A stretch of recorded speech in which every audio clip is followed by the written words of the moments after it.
Hello students, अपनी last video में हम बात कर चुके हैं रूरल डेवलपमेंट क्या होता है, रूरल क्रेडिट क्या होता है, रूरल क्रेडिट कितने टाइप का होता है, रूरल क्रेडिट के सोर्सेज क्या हैं, गवर्नमेंट कैसे हमें रूरल क्रेडिट प्रोवाइड करवाती है, कौन कौन सी डेफिशिएंसीज हैं रूरल क्रेडिट के अंदर जिसकी वजह से जो आपके फार्मर्स हैं उन्हें ढंग से क्रेडिट नहीं मिल पाता है। आज हम पढ़ेंगे एग्रीकल्चर मार्केटिंग कि एग्रीकल्चर मार्केटिंग क्या होती है, इसके फायदे क्या हैं एंड ऑल। तो सबसे पहले जान लेते हैं कि एग्रीकल्चर मार्केटिंग कहते कैसे। देखिए बेटा, एग्रीकल्चर मार्केटिंग आपका ऐसा सिस्टम है जिसमें वो सारी एक्टिविटीज आ जाती हैं जो कहाँ से स्टार्ट होती हैं, selling of agriculture crops by the farmers, जिसमें आप जो फार्मर्स होते हैं वो अपने जो क्रॉप्स होते हैं वो सेल करते हैं। उसमें जो भी एक्टिविटीज इन्वॉल्व है उन सबको हम क्या कहते हैं, एग्रीकल्चर मार्केटिंग का पार्ट कहते हैं। लाइक आपका ग्रेडिंग हो गया, प्रोसेसिंग हो गया, प्रिजर्वेशन हो गया, पैकेजिंग हो गया, ट्रांसपोर्टेशन, फाइनेंसिंग, डिस्ट्रीब्यूशन, ये सारे ही जो है वो क्या है आपके एग्रीकल्चर मार्केटिंग का प्रोसेस में यूज होते हैं। Agriculture marketing comprises all operation involve in the movement of farm produce from producer to consumers. Agriculture marketing में वो सारी चीजें इंक्लूड होती है जो कहाँ से स्टार्ट हुई है, एक फार्मर जब प्रोड्यूस करता है गुड्स, यानी आप कह सकते हैं क्रॉप्स, और जब तक वो कंज्यूमर तक नहीं पहुंच जाती तो उसके बीच में जितनी भी एक्टिविटीज इन्वॉल्व होती हैं उसको हम क्या कहते हैं, हम कहते हैं एग्रीकल्चर मार्केटिंग। अब बात कर लेते हैं मार्केटेबल सरप्लस क्या होता है। देखिए, हम जानते हैं कि जो आपका फार्मर होता है वो गुड्स वो प्रोड्यूस करता है क्रॉप्स, तो कुछ तो सेल्फ सफिशिएंसी के लिए यूज कर लेता है कि हाँ ठीक है घर में यूज हो गया। जो पहले टाइम पे होता था कि अलग अलग फार्मर्स अपना यूज करने के लिए, सेल्फ सफिशिएंसी के लिए ग्रो करते थे क्रॉप्स। बट अब क्या होता है कि जो फार्मर्स होते हैं वो अपनी नीड से ज्यादा जो है क्रॉप्स को क्या करते हैं, ग्रो करते हैं। यानी कि जो एक्सेस होता है किसका, क्रॉप्स का produce above and over the needs of farmers, जो फार्मर्स की नीड से ज्यादा होता है, यानी कि कह सकते हैं जितना उन्हें यूज करना था उन्होंने कर लिया, और जो बाकी बच गया उस पार्ट को हम, एग्रीकल्चर के पार्ट को क्या कहते हैं, उस पार्ट को हम कहते हैं मार्केटेबल सरप्लस। यानी कि जो बचा हुआ पार्ट है, सेल्फ सफिशिएंसी के लिए जितना यूज करना था कर लिया, उसके बाद जो बचा हुआ पार्ट है जिसे वो एग्रीकल्चर मार्केटिंग में सेल कर सकते हैं, उसको हम क्या कहते हैं, मार्केटेबल सरप्लस। अब बात कर लेते हैं सिग्निफिकेंस ऑफ एग्रीकल्चर मार्केटिंग, यानी कि जो एग्रीकल्चर मार्केटिंग है उसका फायदा क्या है। देखिए, जो आपका एग्रीकल्चर मार्केट है वो सोसाइटी के लिए भी फ्रूटफुल है और आपके प्रोड्यूसर्स यानी कि जो आपके फार्मर्स हैं उनके लिए भी क्या है, यूजफुल है। देखिए, अब बात करते हैं सबसे पहले इंपॉर्टेंस टू सोसाइटी। सोसाइटी के लिए क्या फायदा है। सबसे पहले तो देखिए, जब हम बात कर रहे हैं एग्रीकल्चर मार्केटिंग की, तो एग्रीकल्चर मार्केटिंग में जो फार्मर है वो अपने प्रोडक्ट सेल कर रहा है, मतलब आप कह सकते हैं जो प्रोड्यूस है यानी कि जो उसके क्रॉप्स हैं वो सेल कर रहा है मार्केट में। तो अगर वो मार्केट में सेल कर रहा है तो delivery of standard of living, तो जो मेन ऑब्जेक्टिव एग्रीकल्चर मार्केट का वो क्या है कि गुड्स और सर्विसेज जो पीपल को प्रोवाइड करवाई जाए वो कैसी, according to their needs, taste and a reasonable price. क्योंकि एग्रीकल्चर मार्केटिंग में क्या करते हैं, जो फार्मर्स होते हैं वो अपने प्रोड्यूस सेल करते हैं, तो जो प्रोडक्ट सेल कर रहे हैं, जो अपनी क्रॉप सेल कर रहे हैं वो किसके अकॉर्डिंग होती है, अकॉर्डिंग टू नीड। किसकी नीड्स, कस्टमर की नीड, टेस्ट, और उनके टेस्ट के अकॉर्डिंग होती है, और साथ साथ किस प्राइस पे होती है, रीजनेबल प्राइस पे होती है। नेक्स्ट इसकी इंपॉर्टेंस है प्रोवाइड एम्प्लॉयमेंट। तो देखिए, एग्रीकल्चर मार्केट में जो आपके लोग हैं वो काम करते हैं, तो उसमें क्या होता है, अगर पीपल डिफरेंट टास्क में इन्वॉल्व होंगे, लाइक ट्रांसपोर्टेशन, आपकी प्रोसेसिंग, प्रिजर्वेशन, पैकेजिंग, इन सब में, फाइनेंसिंग, डिस्ट्रीब्यूशन में लोग शामिल है। जब लोग शामिल होंगे तो क्या मिल रहा है, उनको एम्प्लॉयमेंट मिल रही है। तो इस तरह से जो एग्रीकल्चर मार्केट होती है वो लोगों को क्या प्रोवाइड करवाती है, रोजगार प्रोवाइड करवाती है। Decrease in distribution cost. तो देखिए बेटा, एग्रीकल्चर मार्केटिंग का मेन एम यही होता है कि वो जो कॉस्ट ऑफ डिस्ट्रीब्यूशन है वो कम से कम कर दिया जाए। कॉस्ट ऑफ डिस्ट्रीब्यूशन कम से कम कैसे होगा, यानी कि कहने का मतलब है कि जो प्रोडक्ट है वो मार्केट में ज्यादा से ज्यादा अवेलेबल करवाया जाए, ठीक है, और किसको, मैक्सिमम नंबर ऑफ कंज्यूमर्स को। तो जब आप मैक्सिमम नंबर ऑफ कंज्यूमर को प्रोडक्ट अवेलेबल करवा देंगे एक प्रॉपर मार्केट में, तो जो डिस्ट्रीब्यूशन कॉस्ट है वो कम हो जाएगा। मतलब आप कह सकते हैं जो चेन होती है बीच में, जैसे आपका होलसेलर, रिटेलर, मैन्युफैक्चरर से स्टार्ट होते हैं, मैन्युफैक्चरर, एजेंट आता है, फिर होलसेलर, रिटेलर। तो कोशिश की जाती है कि ये जो इन सबको जो है बीच में जो चेन है, मिडिल मैन है, उसको थोड़ा हटाया जाए ताकि डायरेक्ट कंज्यूमर तक वो प्रोडक्ट पहुंच जाए। और जब डायरेक्ट कंज्यूमर तक पहुंचेगा तो आपके जो फार्मर्स है उनको भी अच्छे प्राइस मिलेंगे और जो कंज्यूमर है उन्हें भी रीजनेबल प्राइस पर मिल जाएगा। नेक्स्ट है इंक्रीज इन नेशनल इनकम। तो देखो, अगर मार्केटिंग सिस्टम की बात करी जा रही है, जो एग्रीकल्चर मार्केटिंग सिस्टम है, अगर वो साउंड चले, साउंड मतलब कोई बीच में रुकावट ना हो, ढंग से चले, ठीक है, तो उससे क्या होगा कि जो गुड्स और सर्विसेज है जो प्रोवाइड करवा रहे हैं किसान, उनकी डिमांड बढ़ेगी। जब डिमांड बढ़ेगी तो ऑब्वियसली बात है पैसा आएगा।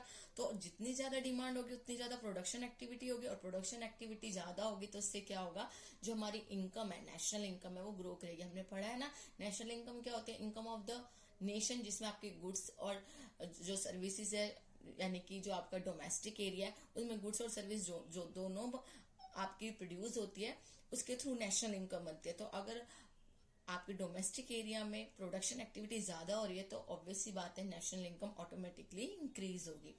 देन फिफ्थ है प्रोटेक्शन अगेंस्ट बिजनेस स्लम्प्स। देखिए, बिजनेस स्लम्प का मतलब होता है उतार चढ़ाव। अचानक से तो कभी बहुत ज्यादा क्या आ जाए, डिप्रेशन पीरियड आ जाए, प्राइस एकदम से लो चल जाए, तो उस चीज से भी बचाती है। कभी कभी बोला जाता है कि डिप्रेशन का पीरियड आ जाता है और प्राइस एकदम डिक्रीज हो जाते हैं, तो this period is harmful to economy. Economy के लिए पीरियड हार्मफुल है। तो with decrease in demand production decreases, as sound marketing system can give protection against business slump. तो अचानक से प्राइस गिर जाए और आपके जो कह सकते हैं डिप्रेशन पीरियड आ जाए, तो उस चीज को बचाने के लिए भी एग्रीकल्चर मार्केटिंग सपोर्ट करती है। कैसे? क्योंकि एग्रीकल्चर मार्केटिंग में एक आता है मिनिमम सपोर्ट प्राइस, जिसमें जो आपके गवर्नमेंट होती है वो हेल्प करती है फार्मर्स की, कम से कम इतना प्राइस तो किसानों को मिलेगा ही मिलेगा। अब बात कर लेते हैं इंपॉर्टेंस टू प्रोड्यूसर। देख लेते हैं प्रोड्यूसर के लिए कैसे इंपॉर्टेंट है। फर्स्ट है हेल्पफुल इन बिजनेस प्लानिंग। तो देखिए, एग्रीकल्चर मार्केटिंग जो है वो सिर्फ किसकी मदद नहीं करता, सोसाइटी की ही नहीं मदद करता, बल्कि वो प्रोड्यूसर की भी मदद करता है। किस चीज में? कि उसको पता चल जाए कि भाई आने वाले टाइम में उसको कितना प्रोडक्शन करना है, यानी मार्केट में डिमांड कितनी है। ठीक है।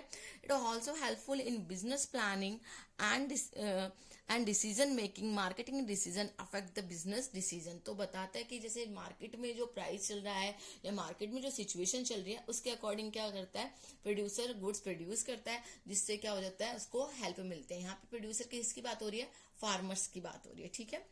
Helpful in increasing profit. तो देखिए, हर किसी का जो मेन मोटिव होता है वो क्या होता है कि हमें प्रॉफिट मैक्सिमाइज करना है। ठीक है। तो marketing help in increasing the business profit by reducing the selling cost and increasing demand through advertisement. तो बता रहा है कि मार्केटिंग के थ्रू, एग्रीकल्चर मार्केटिंग के थ्रू क्या होता है कि जो आपका फार्मर्स है या जो प्रोड्यूसर है उसका सेलिंग कॉस्ट कम करने की कोशिश की जाती है, कि एडवर्टाइजमेंट कर दें, लोगों में बताएं कि हाँ ये प्रोडक्ट अवेलेबल है, एग्रीकल्चर मार्केट में मिल जाता है।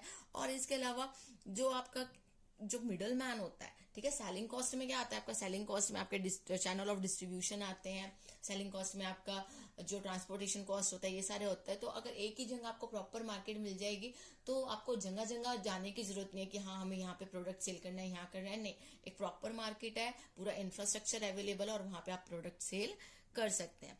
Helpful in communication between producer and consumer. तो आपको जो एग्रीकल्चर मार्केट है वो एक प्लेस देती है जहाँ पे कंज्यूमर और जो प्रोड्यूसर है वो दोनों आपस में मिलते हैं, और जो कंज्यूमर को परचेज करना होता है कंज्यूमर परचेज कर लेता है, और जो प्रोड्यूसर को सेल करना होता है वो सेल कर लेता है। इट मीन्स वहां पे क्या हो सकती है? कम्युनिकेशन हो सकती है, और साथ में एक प्लेस प्रोवाइड करवाता है एग्रीकल्चर मार्केट प्रोड्यूसर को भी और कंज्यूमर को भी। अब बात कर लेते हैं कि कौन कौन सी चीजों की रिक्वायरमेंट है ताकि जो एग्रीकल्चर मार्केट है वो कैसी हो? सेटिस्फैक्ट्री हो। सेटिस्फैक्ट्री मतलब प्रोड्यूसर के लिए भी कह सकते हैं कि गेनफुल हो, हेल्पफुल हो, और सोसाइटी के लिए भी हेल्पफुल हो। तो सबसे पहली बात है रेगुलेटेड प्राइस, यानी कि जो एग्रीकल्चर मार्केट है उसके प्राइस कैसे होने चाहिए? रेगुलेटेड होने चाहिए, ताकि जो कमीशन एजेंट है, आपके ट्रेडर्स हैं, वो फार्मर्स को एक्सप्लॉइट ना कर सके। उन्हें पता है कि एक प्रॉपर प्राइस ही है। अब जैसे अगर प्राइस फ्लक्चुएट होते रहे तो जो कमीशन एजेंट है या फिर ट्रेडर्स है वो कहेंगे नहीं आज प्राइस कम हो गया था, नहीं आज प्राइस इतना ही था और घट गया था, ऐसे। बट लेकिन अगर बाई चांस मान के चले रेगुलेटेड मार्केट है, प्राइस फिक्स्ड है या कुछ टाइम के लिए स्टेबलाइज रहते हैं, तो उनको एक्सप्लॉइट करना अब बात कर लेते हैं requirement of satisfactory agriculture marketing, यानी कि क्या क्या चीज़ों की रिक्वायरमेंट होती है अगर हम चाहते हैं कि एग्रीकल्चर जो मार्केट है वो सेटिस्फाई कर सके किसको, फार्मर्स को भी और कंज्यूमर को भी। फर्स्ट है आपका रेगुलेटेड मार्केट। जो मार्केट होनी चाहिए वो कैसी होनी चाहिए, रेगुलेटेड होनी चाहिए। रेगुलेटेड मतलब प्रॉपर रूल्स रेगुलेशन हो, ऐसा ना हो कि जो फार्मर्स है उनको कौन एक्सप्लॉइट कर दे, जो कमीशन एजेंट है उनको एक्सप्लॉइटेशन कर दे। अब कैसे करेगा कि जैसे मान के चल रहे हैं कि प्राइस में फ्लक्चुएशन बहुत ज़्यादा हो रहे हैं, कभी प्राइस अप हो रहे हैं कभी लो हो रहे हैं, तो इससे क्या होगा, जो एक्सप्लोटेशन के चांसेस है वो बहुत ज़्यादा बढ़ जाएंगे कि कमीशन एजेंट बोल सकता है कि अभी प्राइस लो चल रहे हैं या मार्केट में प्राइस डाउन चल रहे हैं। अगर प्राइस फिक्स रहते हैं या कुछ टाइम के लिए स्टेबलाइज रहते हैं, सेम रहते हैं, तो इस टाइम पर जो आपके फार्मर्स हैं उनको एक्सप्लोटेशन होने के चांस बहुत कम होते हैं।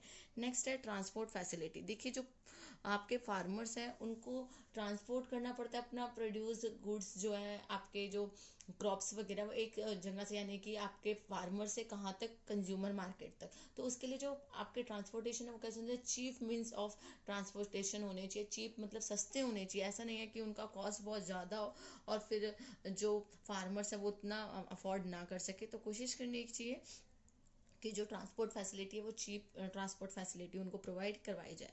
देन थर्ड आपका storage facility. Storage facility provide की जाए फार्मर्स को, ताकि जब प्राइस सही हो तभी वो अपने प्रोडक्ट आगे सेल करें, अपने प्रोड्यूस सेल करें, आपके क्रॉप सेल करें। अगर मान के चल रहे हैं कि स्टोरेज फैसिलिटी नहीं होती तो जो उनके कमीशन एजेंट होते हैं या दलाल होते हैं वो क्या करते होते हैं, वो उनको कंपेल करते हैं, जोर डालते हैं कि नहीं आप सेल कर दो, नहीं तो आपका माल जो है वो खराब हो जाएगी, फसल खराब हो जाएगी, अगर अब सेल नहीं किया तो बारिश आ सकती है, मानसून का मौसम, कुछ भी मौसम है जैसा आपका कह सकते हैं एटमॉस्फेयर या एनवायरनमेंट के ऊपर वो बोल देते हैं उन्हें, और वो जो फार्मर होता है उनको सस्ते पे अपना प्रोडक्ट सेल करना पड़ जाता है। तो वो चीज़ से उनको क्या मिल जाएगी, एक तरह से कह सकते हैं फ्रीडम मिल जाएगी कि वो अपना प्रोडक्ट तब सेल करें जब क्या हो, मार्केट में प्राइस अच्छा मिले। देन फोर्थ है आपका मार्केट कम्युनिकेशन होनी चाहिए। मार्केट कम्युनिकेशन का मतलब ये है कि प्रॉपर इन्फॉर्मेशन मिले, किसको, फार्मर्स को, किसके रिगार्डिंग प्रॉपर इन्फॉर्मेशन मिले, प्राइजेज ऑफ एग्रीकल्चर प्रोड्यूस, कि एग्रीकल्चर प्रोडक्ट की क्या मार्केट में वैल्यू है, क्या प्राइस चल रहे हैं, जिससे क्या हो कि उनको अपने जो उनके प्रोडक्ट है उनका सही प्राइस उन्हें मिल सके। देन है फ्रीडम फ्रॉम मनी लैंडर्स। तो कोशिश करनी चाहिए कि जो आपके फार्मर्स हैं उनको किससे मुक्त कराया जाए, उन क्लचेस ऑफ मनी लैंडर्स से, यानी कि जो उनके चंगुल है मनी लैंडर्स से उनसे फ्री करवाया जाए। कैसे कि मान ले हम कहते हैं ना कि जो आपके क्रेडिटर्स होते हैं, मनी लैंडर्स होते हैं, वो इजीली पे तो कर देते हैं, पैसे तो दे देते हैं लोन वगैरह, बट बाद में उनको जो आपके फार्मर्स होते हैं उनको फोर्स करते हैं कि जो अपना प्रोडक्ट है वो हमें ही सेल करे, किसी और को सेल ना करे। तो उस चीज़ से भी क्या मिले, उनको मुक्ति मिले कि हाँ नहीं, हमें अपना प्रोडक्ट वहीं सेल करेंगे जहाँ अच्छे प्राइस मिलेंगे। नेक्स्ट है एलिमिनेशन ऑफ मिडल मैन। तो देखिए जो मिडल मैन होता है वो हमेशा फ़ायदा उठाने की कोशिश करता है कि मार्केट में प्रोडक्ट प्राइस कुछ और होता है और फार्मर्स को वो कुछ और देता है। तो अब क्या होगा कि मार्केटिंग होगी, डायरेक्ट एग्रीकल्चर मार्केट होगी, तो जो मिडल मैन है वो क्या हो जाएगा, एलिमिनेट हो जाएगा। एलिमिनेशन ऑफ मिडल मैन से क्या होगा कि जो फार्मर्स है और जो फाइनल कंज्यूमर है उन दोनों में आपस में कम्युनिकेशन हो पाएगी और दोनों को ही प्राइस सही मिलेंगे। ठीक है। नेक्स्ट है बार्गेनिंग पावर। जो फार्मर्स हैं उनको इतना आप कैपेबल बनाएं कि क्या हो कि वो बार्गेनिंग कर सके, किसके लिए, कि जो लिमिटेड प्राइस उन्हें मिलना चाहिए उतना तो एटलीस्ट उन्हें मिले। ठीक है। The farmers can sell their produce at their time when price are high in the market, यानी कि बार्गेनिंग पावर हो। अब देखिए स्टोरेज फैसिलिटी मिल रही है, ट्रांसपोर्टेशन फैसिलिटी मिल रही है, तो कोशिश करें कि क्या, कि जब मार्केट में प्राइस उन्हें अच्छा मिले या फिर वो बार्गेन कर सके कि नहीं हम इतने पे ही सेल करेंगे, अगर सामने वाला इतने पे परचेज करने के लिए तैयार नहीं है तो स्टोरेज फैसिलिटी है कि हम वहाँ पर तब रख लेंगे अपना प्रोडक्ट, और जब प्राइस इंक्रीज हो जाएंगे तब हम वहाँ पर सेल कर देंगे। अब देख लेते हैं कि कौन कौन सी प्रॉब्लम्स है जो एग्रीकल्चर मार्केट को फेस करनी पड़ती है।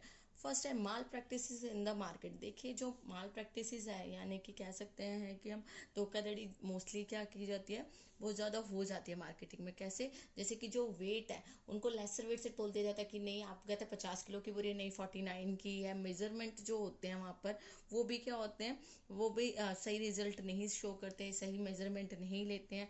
लो fixation of price by trader, जो ट्रेडर्स होते हैं जो उनसे माल परचेज करने वाले होते हैं वो भी क्या करते हैं, लो प्राइस फिक्स कर देते हैं कि हाँ इससे ज़्यादा हम नहीं देंगे।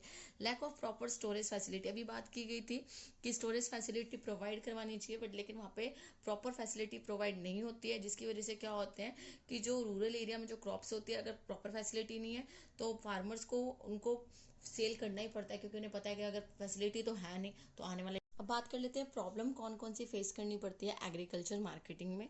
तो देखिए बता रहा है कि जो एग्रीकल्चर मार्केटिंग में first mall practices in the marketing, बहुत सारी चीटिंग की जाती है कि इसमें एग्रीकल्चर मार्केट में कैसे रिलेटेड टू वेट्स की वेट जो होते हैं वो दिखाते हैं कि भाई ज़्यादा वेट है, पर लेकिन एक्चुअल में क्या होता है कि ज़्यादा वेट को वो कम कर देते हैं, कम वेट को वो ज़्यादा शो कर देते हैं, मेजरमेंट ढंग से नहीं लेते हैं, और जो बहुत सारे ट्रेडर्स होते हैं वो मिलकर एक प्राइस डिसाइड कर देते हैं कि हम इससे महंगे पे आपके एग्रीकल्चर प्रोडक्ट नहीं लेंगे। नेक्स्ट है lack of proper storage facility, जो आपके फार्मर्स हैं उनको प्रॉपर फैसिलिटी नहीं मिलती है कि अपने वो जो प्रोड्यूस हैं वो क्या कर सकें, सिक्योर करके वहाँ पे रख सके, तो वो कंपेल कर दिए जाते हैं कि उनको फोर्सफुली अपने जो प्रोडक्ट है वो सस्ते पे सेल करने पड़ते हैं, क्योंकि उन्हें पता है इन फ्यूचर वो उनके प्रोडक्ट खराब हो जाएंगे।